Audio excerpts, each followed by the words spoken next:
जाग जा रे योगी, मिटा दे आलस के घेरे। अमृत वेले बाबा पुकारे, देखो बाहें पसारे। बाबा प्यार तुम्हारा अमृत वेले उठाता, मोहिनी रात में मुझे जगाता। प्रेम की घंटी हृदय मंदिर में बजती, परमात्मा पुकार में आत्मा सुनती। नींद पर होती योग की विजय, माया के होते सहज पराजय। आराम नहीं मिलन चाहते, बाबा संग आत्मा खिल जाती।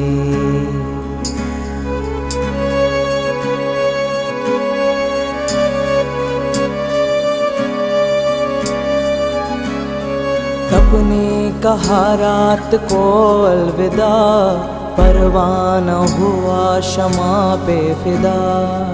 समय से पहले बाबा जगाते, नयन खुलते ही मिलन कराते। प्रेम में भीगा मन संकल्प मुस्काते, माया के बंधन स्वयं कट जाते। ठंडी गर्मी बारिश अब तप के साथी, मौसम की मार अब ना डराती। सोना अब आराम नहीं माया है, नींद अब अमृत नहीं विष का साया है। कमाई नहीं ये ऊर्जा की चोरी है, सुस्ती की धुन में बजी माया की लुरी है।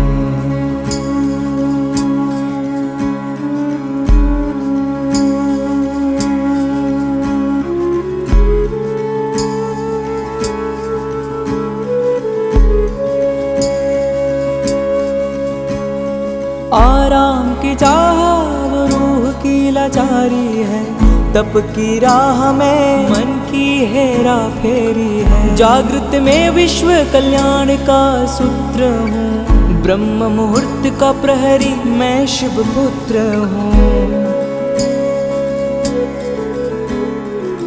सकल विश्व को तप से भरता, अमृत वेला में तपस्वी जलता।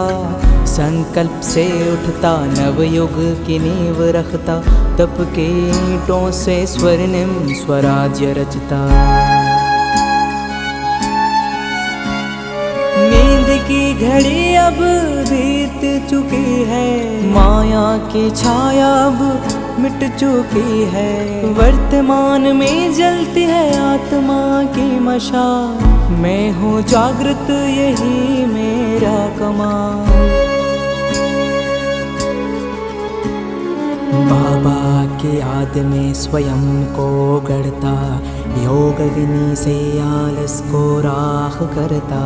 मैं अब सुनहरी राह मैं हो रहा हूँ, मैं अब खो नहीं रहा मैं जाग रहा हूँ। जाग जा रे योगी, मिटा दे आलस के घेरे। अमृत वेले बाबा पुकारे, देखो बाहें पसारे।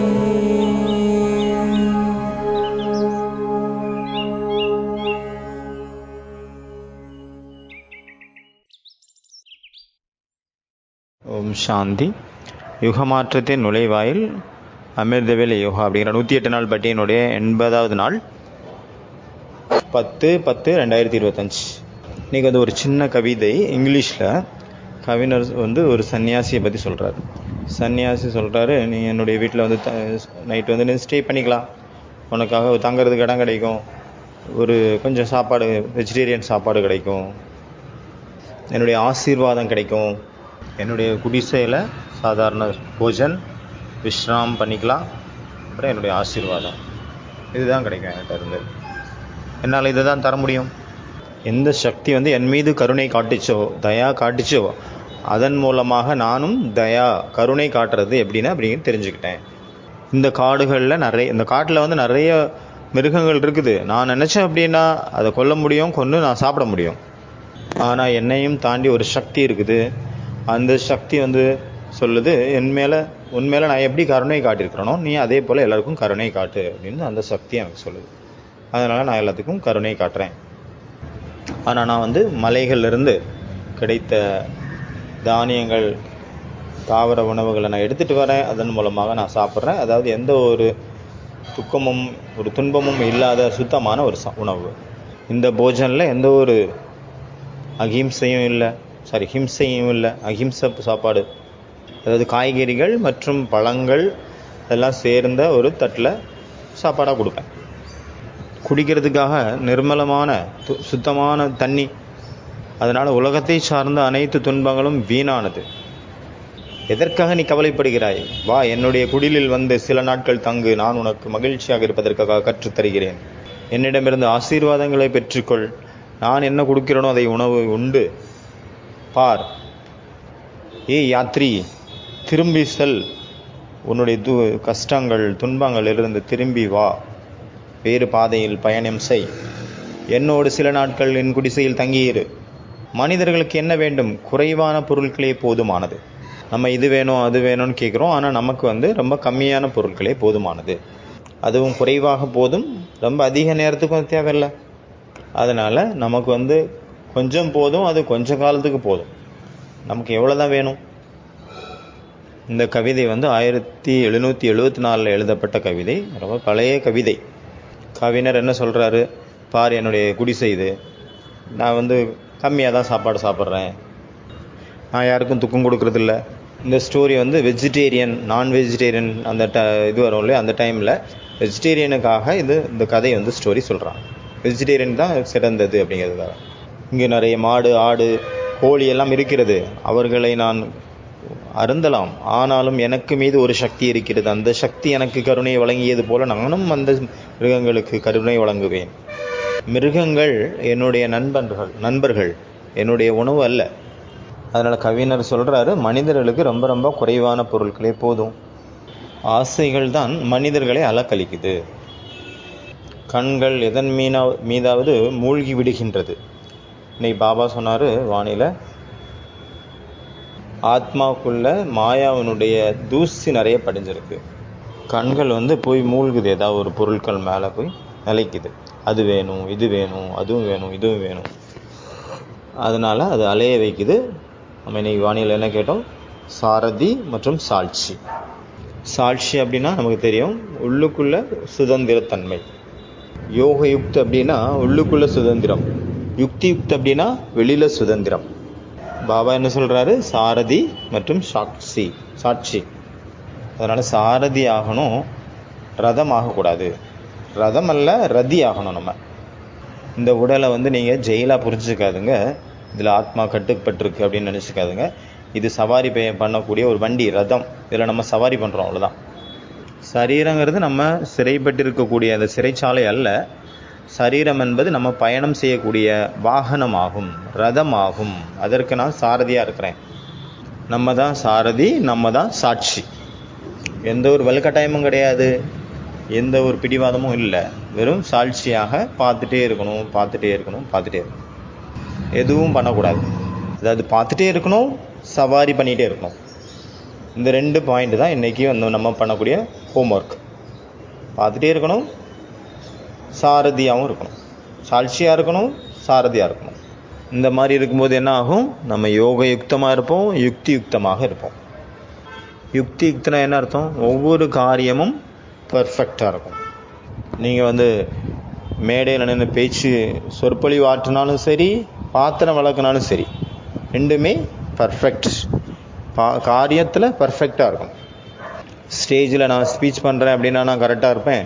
ஆனால் பாத்திரம் கழுவும்போது ஏனோ தானோன்னு இருப்பேன். எப்படி கரெக்டாக எப்படி இருக்கணும்? யோக யுக்தமாக இருக்கணும். பாபா நினைவில் அந்த காரியம் இருக்கணும்.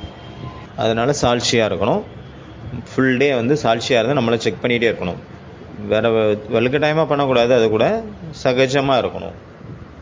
அதாவது இந்த மாதிரி செக்கிங் கிடையாது. ஃபுல் டே போயிடுச்சு, அப்புறம் நான் நைட்டு உட்காந்து செக் பண்ணேன், எந்த மாதிரியான நான் அந்த செக்கிங் கிடையாது, இந்த செக்கிங் இது வேற. எப்படி நம்மளுடைய சுவாசம் இருக்குது, அது சகஜமாக இருக்குது. எப்படி வந்து ஒரு செயின் ஸ்மோக்கர் இருக்கிறாரு அப்படின்னா அவர் வந்து எவ்வளோ ஈஸியாக சிகரெட்டை மாற்றி மாற்றி குடிச்சிட்டே இருக்கார். அதே போல் நம்மளுடைய செக்கிங் வந்து அந்தளவு ஈஸியாக இருக்கணும், நிரந்தரமாக இருக்கணும் செக்கிங், அப்புறம் ஈஸியாகவும் இருக்கணும். அப்போ தான் ரொம்ப நாளைக்கு அது நீடிக்கும். கட்டாயப்படுத்தி செய்யக்கூடிய எந்த ஒரு காரியமும் ரொம்ப நாளைக்கு அது நீடிக்காது, அது ஒரு நாள் கொலாப்ஸ் ஆகும். சகஜமாக இருக்கணும், அதாவது உள்ளுக்குள்ளேருந்து தானாகவே சாட்சி நிலை எனக்கு வருது, நான் சாட்சியாக இருக்கேன், ஈஸியாக என்னுடைய நேச்சுரலாகவே ஆயிடுச்சு. அடுத்தது யுக்த். எந்த ஒரு கர்மத்தை நம்ம செஞ்ச பிறகு அதில் பயம் இருக்குது, அதில் வெட்கம் இருக்குது, அதை மறைக்க வேண்டியதாக இருக்குதோ, அது வந்து ஒரு கர்மத்தை நம்ம செஞ்ச பிறகு அதை பயந்து அதை வந்து மறைக்க வேண்டியதாக இருக்குது. அப்புறம் அது கவலை வருது, வெட்கம் ஏற்படுது, அப்புறம் தாழ்வு மனப்பானை கில்ட் ஃபீல் ஆகுது. இந்த மாதிரியான கர்மம் காரியம் அது யுக்தியுக்தான காரியம் அப்படின்னு சொல்ல முடியுமா? யுக்தியுக்துங்கிற வார்த்தையை ஞாபகம் வச்சுக்கோங்க. இன்னொரு வார்த்தை சொல்கிறேன், யுக்தி முக்து. கரெக்டாக இருக்கா? வார்த்தை டிஃப்ரெண்ட்டாக இருக்குல்ல. யுக்தி முக்து, அவள் யுக்தி தான் சொல்லுவார், யுக்தி முக்து. ஒரு திருடன் இருந்தார், அவர் எப்போவுமே அடுத்தவங்க தோட்டத்தில் போய் அந்த தானியங்களை திருடுறது தான் அவருக்கு வேலையாக இருந்தது. அவருடைய பையன் இருந்தார், அவருக்கு ஒய்ஃபு பையன் இருந்தாங்க. அவர் நினைக்கிறாரு, என்னை போல் என்னுடைய பையனும் நல்ல பரம்பரை வழியாக ஒரு நல்ல திருடன் ஆகணும், தானியங்களை திருடக்கூடிய திருடன் ஆகணும் அப்படின்னு நினைக்கிறாரு. அதனால் கற்றுக் கொடுக்கணும் அப்படின்ட்டு ஆசைப்படுறாரு, கற்றுக் கொடுக்குறார். அதாவது இன்ஹெரிட்டன்ஸ், என்னுடைய ஆஸ்தி என் பையனுக்கும் கிடைக்கணும் அப்படின்ட்டு. என்ன பையன் வளர்ந்துட்டான், இனி எப்போ கற்றுப்பான், இப்போவே கற்றுக் கொடுத்துருவோம். ஒவ்வொரு அப்பாவும் நினைக்கிறாங்க இல்லையா, என்னுடைய பையன் வந்து என்ன போல் எனக்கு சமமாக ஆகணும். அதனால் கூப்பிடுறாரு பையனை, இன்றைக்கி நீ வா என் கூட ராத்திரி திருடுறதுக்கு, நீ எப்போ தான் கற்றுப்ப, அவனுக்கு கற்று தரேன், இன்றைக்கி வா நம்ம 2 பேரும் சேர்ந்து போகலாம். அவர் என்ன சொல்கிறாருன்னா, நம்ம இப்போ இன்றைக்கி திருட போகிறோம், அங்கே திருட போகும்போது நான் வந்து தோட்டத்துக்குள்ளே போவேன், நான் வந்து தானியங்களை எடுத்துகிட்டு இருக்கும்போது ஒருவேளை மாலிக் வந்துட்டார் அப்படின்னா, ஓனர் வந்துட்டார் அப்படின்னா, நீ வந்து மாலிக் வந்துட்டார் அப்படின்னு தூரமாக போய் சத்தம் போடணும், கத்தணும், மாலிக் வந்துட்டார்னு. நானும் அதை கேட்டுட்டு உடனே அங்கேருந்து மறைஞ்சிருவேன், நம்ம தப்பிச்சு வந்துடலாம். அவர் வந்து தோட்டத்துக்குள்ளே போகிறாரு தானியங்களை திருடுறதுக்காக, பையன் வந்து வெளியே நின்றுட்டுருக்காரு பார்த்து காவலுக்காக. அப்போ திடீர்னு பையன் சத்தம் போடுறாரு, கத்துறாரு, பிதாஜி மாலிக் வந்துட்டார், மாலிக் எல்லாத்தையும் பார்த்துட்ருக்கிறாரு. அவர் ரொம்ப அலர்ட் ஆகி 2 பேரும் ஓடுறாங்க. பையன் வந்து முன்னாடி ஓடுறாரு, அப்பா வந்து பின்னாடி ஓடுறாரு. ரொம்ப தூரம் ஓடி போய் ரொம்ப தூரம் போன பிறகு பார்க்குறாரு, அங்கே அந்த மாலிக்குமே இல்லையே தோட்டத்தில் அப்படிங்கிறத பார்க்குறாரு அப்பா. அப்போ அவர் கேட்குறாரு, எந்த மாலிக்குனுடைய விஷயத்தை நீ சொல்லிட்டு இருந்தப்பா, மாலிக் தான் இல்லையே, ஓனர் இல்லை, நீ எந்த ஓனரை சொன்ன? பையன் சொல்கிறான், மாலிக் பார்த்துட்டு இருக்கிறாரு அப்படின்னு. மாலிக் தான் அங்கே இல்லையே தோட்டத்தில், எந்த மாலிக் நீ சொல்கிற அப்படின்னு கேட்குறாரு. பையன் சொல்கிறான், மாலிக் தான் எல்லாத்தையும் பார்த்துட்டே இருந்தானே இருக்கிறாரு எப்போவுமே அப்படிங்கிறாரு அந்த பையன். அவர் சொல்கிறார், நான் இந்த மாலிக்கை சொல்லலை, நான் அந்த மாலிக்கை மேலே இருக்க பகவானை சொல்லிட்டு இருந்தேன், அவரும் மாலிக் தானே அவருக்கு பேர். உடனே அப்பா சொல்கிறார், நான் இந்த மாலிக்கை சொல்லலைப்பா, இந்த தோட்டத்தினுடைய மாலிக்கு இருக்கிறாரான்னு பார்த்து அவர் வந்தாருன்னா கத்துன்னு சொன்னேன், நீ அந்த எந்த மாலிக்கை பற்றி சொல்லிட்ட? பரமாத்மா அவர் பார்த்துட்டே தான் இருக்கார், தெரியும் எங்களுக்கு, நீ எதுக்கு அவரை பற்றி வந்துட்டாருன்னு கத்துன? நம்ம இப்போ லாஸ் ஆகி போச்சு, வருமானம் போச்சு. அவர் சொல்கிறாரு, நீ புரிஞ்சுக்கல, நமக்கு அந்த மாலிக்கு பரமாத்மாவனால பிரச்சனை இல்லை, நம்ம தோட்டத்தில் திருட போகிறோம், அப்போ தோட்டக்கார மாலிக்கில் அவருக்கு மேலே தானே, அவர்னால தானே பிரச்சனை. அதனால் அவரை பார்த்து சொல்ல சொன்னேன், பரமாத்மா நமக்கு துக்கம் கொடுக்க மாட்டார், அவர் நல்லவர். அவங்க அம்மா சொல்கிறாங்க, தப்புனா அது தப்பு தான், சரி எப்படி ஆகும்? இந்த மாலிக்குக்கு அந்த விஷயம் தவறு அப்படின்னா அந்த மாலிக்குக்கும் தவறு தானே. அந்த மாலிக் தான், அதை பரமாத்மா எப்போவுமே தான் பார்த்துட்டே இருக்கிறார். எந்த ஒரு காரியத்தை நம்ம செஞ்ச பிறகு அதனால் நமக்கு பயம் வருது, நம்மளுக்கு கில்ட் கான்சியஸ் வருது, நம்ம ஓட வேண்டியதாக இருக்குது அப்படின்னா, அப்போ அந்த காரியம் வந்து சரியானது அப்படின்னு எப்படி சொல்ல முடியும்? பரமாத்மா அவர் மாலிக், அந்த மாலிக் வந்து எப்போவுமே பார்த்துட்டே தான் இருக்கிறாரு. அவருடைய கண்கள் எல்லா பக்கமும் இருக்கிறது. பாபாவனுடைய கண்கள், பரமாத்மாவுடைய கண்கள், அது மாலிக்கினுடைய கண்கள். அவருடைய காதுகள் எல்லா பக்கமும் இருக்குது, அவருடைய கைகள் எல்லா பக்கமும் இருக்குது. அவர் எல்லாத்தையுமே கேட்டுட்டு இருக்கிறார், எல்லாத்தையும் பார்த்துட்டு இருக்கிறார். அவற்றிருந்து நீங்கள் எப்படி தப்பிக்க போகிறீங்க, எப்படி தப்பிக்க முடியும்? அதனால் ஒவ்வொரு கர்மமும் எப்படி இருக்கணும்? யுக்தாக இருக்கணும். யுக்தினா என்ன அர்த்தம்? பாபாவுடைய நினைவிலிருந்து செய்யக்கூடிய ஒவ்வொரு காரியமும் அதுதான் யுக்த். ஒன்று வந்து உள்ளுக்குள்ள சுதந்திரத்தா, இன்னொன்று வந்து வெளியில் சுதந்திரத்தன்மை.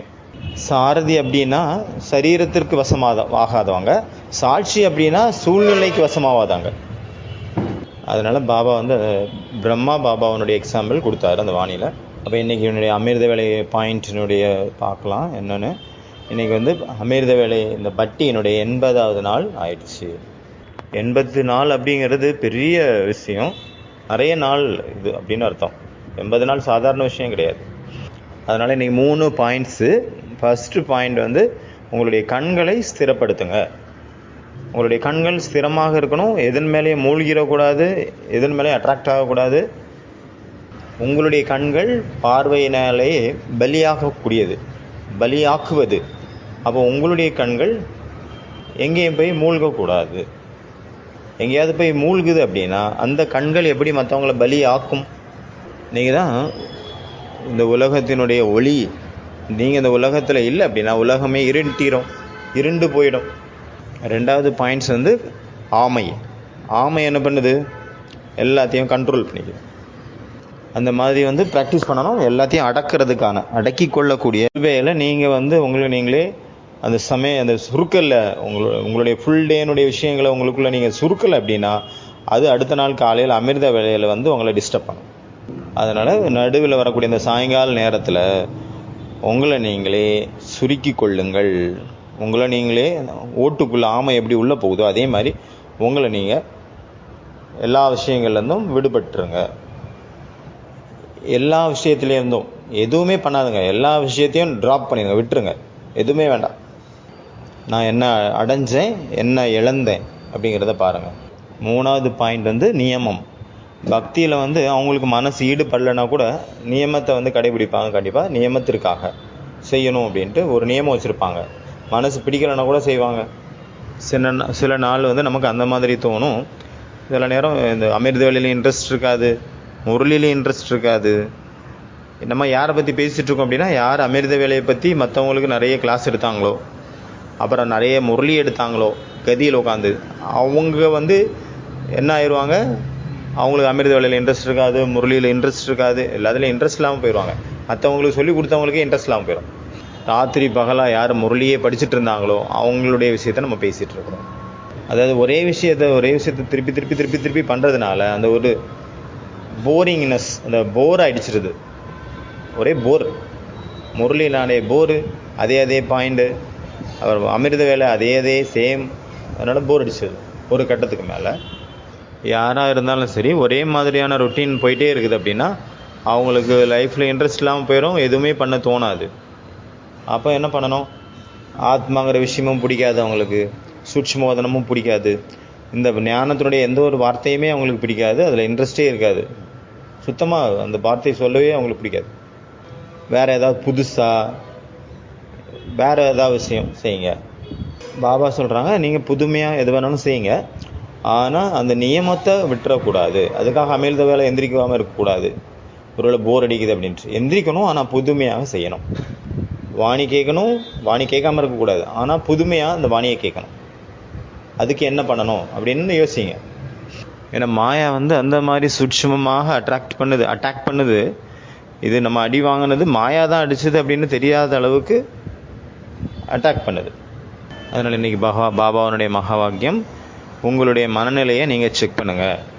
நீங்கள் தான் உலகத்துக்கு ஒளி, நீங்கள் தான் கண்மணியாக இருக்கிறீங்க, உலகத்துக்கே கண்ணாக இருக்கிறீங்க. உங்கள் எல்லாருக்கும் மேலேயும் உங்கள் மேலே வந்து எல்லாருடைய பார்வையும் இருக்குது. என்ன சொன்னார் பாபா? உங்கள் மேலே வந்து எல்லாருடைய பார்வை இருக்குது. எல்லாருடையதையும் விடுங்க.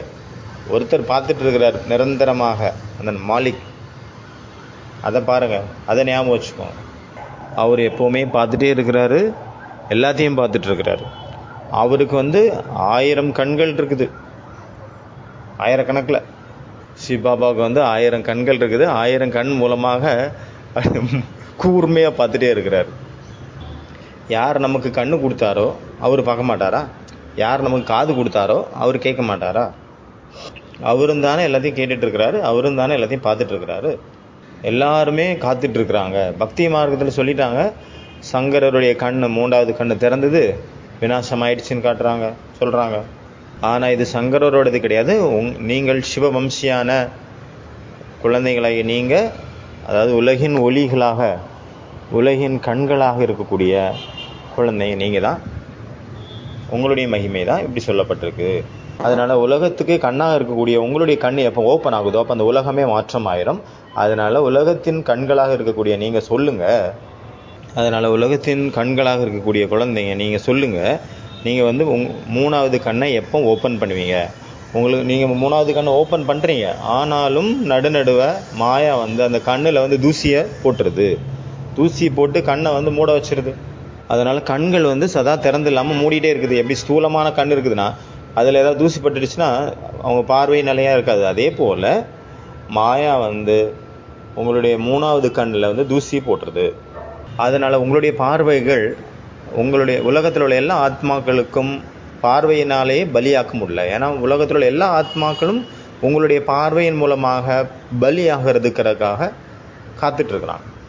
என்னுடைய இஷ்ட தெய்விகளே, உங்களுடைய பார்வைகள் எங்கள் மீது படும் பொழுது நாங்கள் பார்வையினாலேயே பலி ஆயிடுவோம் அப்படின்ட்டு எல்லாரும் வெயிட் பண்ணிட்டு இருக்காங்க. பார்வையினாலே பலியாகிறது அப்படின்னு அர்த்தம், பார்வையினாலேயே நிரம்பிடுறது, சம்பூர்ணமாவது அப்படின்னு அர்த்தம். பார்வை பட்டவுடனே எதிரில் இருக்கிறவங்க சம்பூர்ணமாயிட்டாங்க, ஃபுல் சார்ஜ். ஒருவேளை உங்களுடைய கண்களில் விழுந்த தூசியை நீங்கள் தொடச்சிட்டு இருந்தீங்க அப்படின்னா மற்றவங்களை எப்படி உங்கள் பார்வையின் மூலமாக எப்படி பலியாக்குவீங்க, திருப்திப்படுத்துவீங்க, முழுமையாக்குவீங்க, எப்படி நிரப்புவீங்க? அதனால் உங்களை வந்து எதிர்பார்த்து பெரிய கியூ நின்றுட்டுருக்குது. அதனால் சதா உங்களுடைய சம்பூர்ணதா அப்படிங்கிற அந்த கண்ணை ஓப்பனில் வைங்க. 3வது கண்ணை பாப்தாதா உலகத்துக்கு ஒளியாக இருக்கக்கூடிய குழந்தைங்களுடைய ஒண்டர்ஃபுல்லான விஷயங்களை பார்த்துட்ருக்கிறார். என்ன பண்ணுறாங்கன்னா, நிறைய பேர் வந்து அவங்கள வந்து பார்வையின் மூலமாகவே நிரப்புறாங்க மற்றவங்கள. ஆனாலும் பண்ணிகிட்டு இருக்கும்போதே நடுவில் வந்து அவங்க தூங்கி விழுந்துடுறாங்க.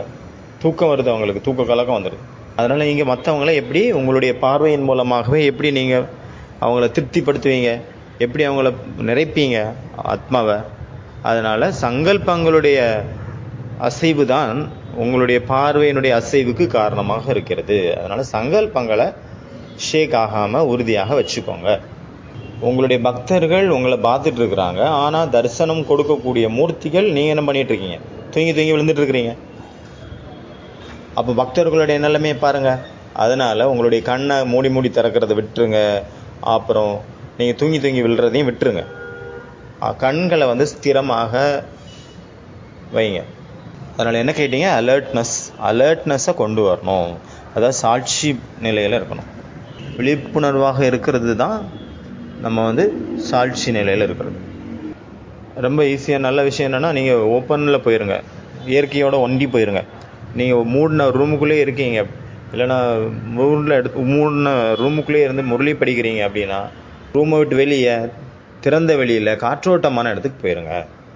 இல்லைனா வாக்கிங் பண்ணுங்கள், ரன்னிங் பண்ணுங்கள், ஜாக்கிங் பண்ணுங்கள், ஏதோ ஒன்று பண்ணுங்கள்.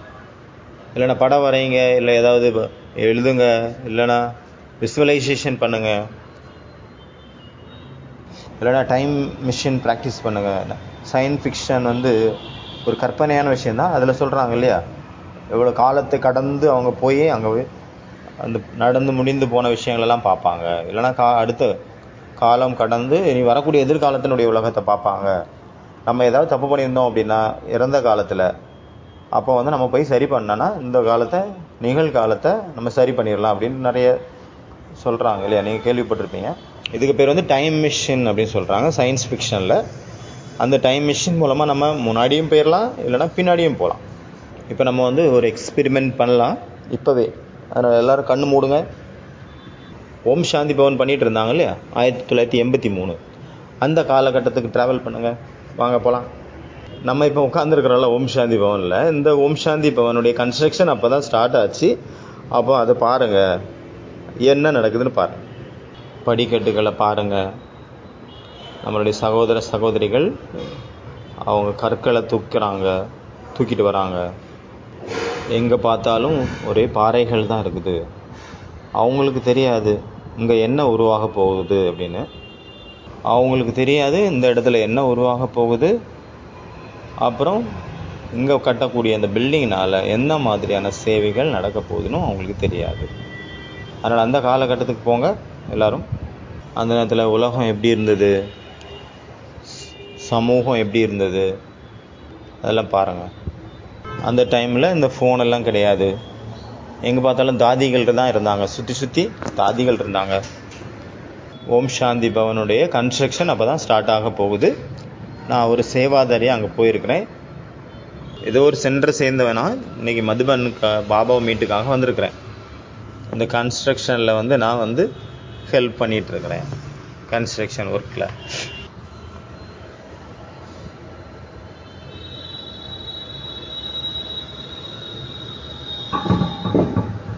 இந்த காட்சியை அப்படியே விசுவலைஸ் பண்ணுங்கள். காட்சியாக பாருங்கள். நீங்கள் பார்க்கக்கூடிய காட்சியை கொஞ்சம் வர்ணங்கள் பூசுங்க. அதை சாட்சியாக பாருங்கள், தெளிவாக பாருங்கள்.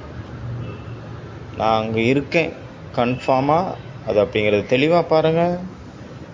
அதை ஃபீல் பண்ணுங்கள். மன ஒரு நிலையோட அந்த காட்சியை பாருங்கள்.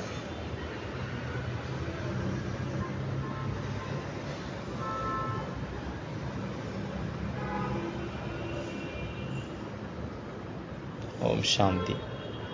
இதுக்கு தான் சொல்லப்படுது டைம் ட்ராவல். எங்கே போயிடணும், நம்ம பின்னாடி போயிடணும், கடந்து போன காலத்துக்கு.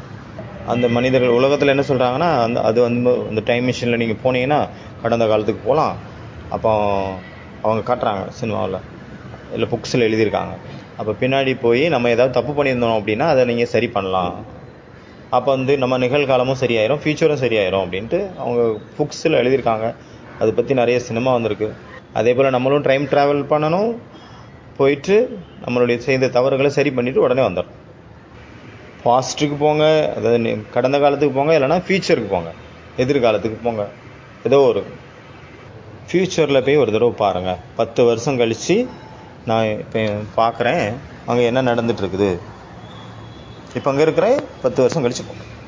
நான் 10 வருஷம் கழித்து என்ன நான் பார்க்குறேன், நான் இப்போ என்னெல்லாம் சாப்பிட்டுட்ருக்குறேன், என்னெல்லாம் குடிச்சிட்ருக்குறேன், என்னெல்லாம் பண்ணிகிட்ருக்கிறேனோ அதனுடைய ரிசல்ட் என்னவாக இருக்குது 10 வருஷம் கழித்து அப்படிங்கிறத நான் இங்கேருந்து பார்த்துட்ருக்கேன். இதுக்கு தான் சொல்லப்படுது டைம் ட்ராவல். இன்னொரு மிஷின் இருக்குது, ரெமினிஷன்ஸ் மிஷின் அப்படின்ட்டு. அதில் ஒரு ஆளை உள்ள மிஷினுக்குள்ளே போட்டுடுறாங்க. அவருடைய மெமரியில், மூளையில் என்னெல்லாம் மெமரிஸ் இருக்கோ அது எல்லாமே ஸ்க்ரீனில் தெரியும். அவங்க மைண்டில் என்னெல்லாம் மெமரிஸ் இருக்குதோ, என்னெல்லாம் மூளையில் இருக்குதோ அது எல்லாமே அங்கே ஸ்க்ரீனில் தெரியும். இதெல்லாம் கற்பனையான விஷயந்தான், ஒரிஜினல் கிடையாது. அதனால் அந்த மாதிரியெல்லாம் இருக்குது அப்படிங்கிறத நம்ம தெரிஞ்சுக்கிறோம். இந்த மாதிரியும் ஒரு உலகம் இருக்குது அப்படின்னு காட்டுறாங்க. ஒவ்வொருத்தருடைய மைண்டில் என்னெல்லாம் இருக்குதோ அதை மற்றவங்க படிக்க முடியும். ஒவ்வொருத்தருடையவங்கள்ட்டேருந்தும் ஒரு ஒளி அலைகள் அவங்கள்ட்ட போகுது, அதை மற்றவங்க தெரிஞ்சுக்கிறாங்க. மற்றவங்களுக்கு அது தெரியுது. சிவப்பு கலரு, ப்ளூ கலரு, அந்த மாதிரி அவங்கள்ட்ட இந்த அலைகள் கலர் வித்தியாசம், ஒவ்வொரு கலரில் அவங்கள்ட்ட வருது. அதனால் ஒவ்வொருத்தவங்களும் இன்னொருத்தருடைய மனசில் என்ன இருக்குது அப்படிங்கிறத படிக்க முடியும். ஒருவேளை நீங்கள் உங்களுடைய எண்ணத்தில் உங்களுக்குள்ளே இருக்கக்கூடிய விஷயத்த, ஒருவேளை நீங்கள் உங்களுக்குள்ளே இருக்கக்கூடிய விஷயத்தை மறைக்கணும், யாருக்கும் தெரியக்கூடாதுன்னு நினச்சிங்கன்னா, நீங்கள் அந்தளவு ஹை லெவல் கான்சியஸில் இருந்து அவேர்னஸில் ஸ்திதியில் இருந்தால் தான் நீங்கள் அதை மறைக்க முடியும். இல்லை அப்படின்னா சாதாரணமாகவே எல்லாருமே ஒவ்வொருத்தருடைய மனிதர்களுடைய உள்ள என்ன ஓடிட்டுருக்குங்கிறத எல்லாருமே தெரிஞ்சுப்பாங்க. இதெல்லாம் சயின்ஸ் ஃபிக்ஷனுடைய விஷயம், உண்மை கிடையாது, ஒரு கற்பனை. அதனால் ஃபஸ்ட்டு ஹோம்ஒர்க், இன்றைக்குள்ள ஃபஸ்ட்டு ஹோம்ஒர்க் ஒரு கண் வரையணும், திறந்த நிலையில் இருக்குது. இது தலைப்பு மேலே எழுதணும். இது பார்வையின் மூலமாகவே திருப்தி செய்யும் கண்கள். அதனால் இன்றைக்கி 2வது பாயிண்ட் நீங்கள் அமிர்த வேளையில் எந்திரிக்கிறீங்க, ஆனால் உங்கள் கண்கள் அசையுதா, கண்கள் அசையாமல் நிரந்தரமாக இருக்குதா, நீங்கள் செக் பண்ணுறீங்க, சொல்லவும் செய்கிறீங்க.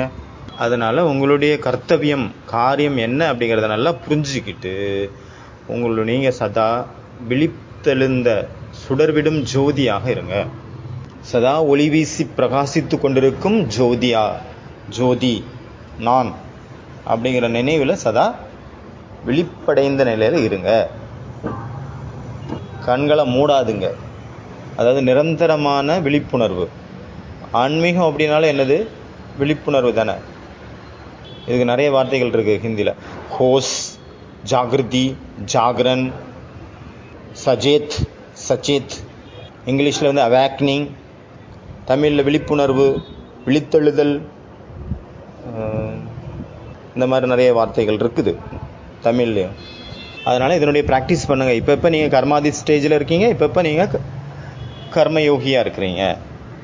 எப்படி உலகத்தில் கூட நீங்கள் எக்ஸாம்பிள் இருக்குது உங்கள் முன்னாடி. உங்கள் உலகத்தில் கச்சுவா, அதாவது ஆமை இருக்குது எக்ஸாம்பிளுக்காக. எல்லோரும் ஆமை பார்த்துருக்கீங்களா? ஆமை பார்த்துருக்கீங்க தானே? ஆமை எத்தனை வருஷம் வாழுதுன்னு தெரியுமா? ஆமை எத்தனை வருடம் உயிரோடு இருக்குது? 300 வருஷம் உயிரோடு இருக்குது. அதனுடைய மூச்சுத்திறன் எவ்வளோ தெரியுமா?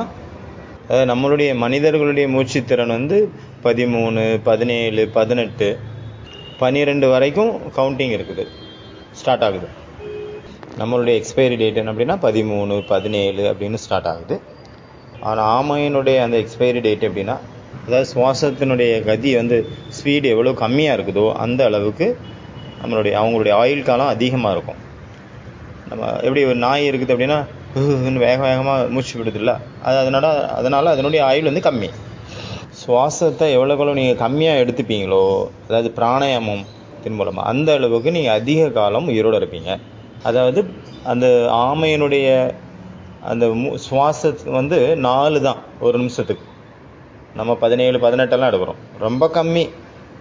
அதனால தான் ரொம்ப காலம் வாழுது, 300, 400 வருஷம் உயிரோடு இருக்குது. யார் நல்ல யோகியாக இருக்கானோ அவங்களுடைய மூச்சுத்திறன் வந்து மூச்சு அளவு வந்து அதுவும் கம்மியாகுது. அதனால் கொஞ்சம் கொஞ்சமாக அவங்க மூச்சை வந்து கண்ட்ரோல் பண்ணுறாங்க.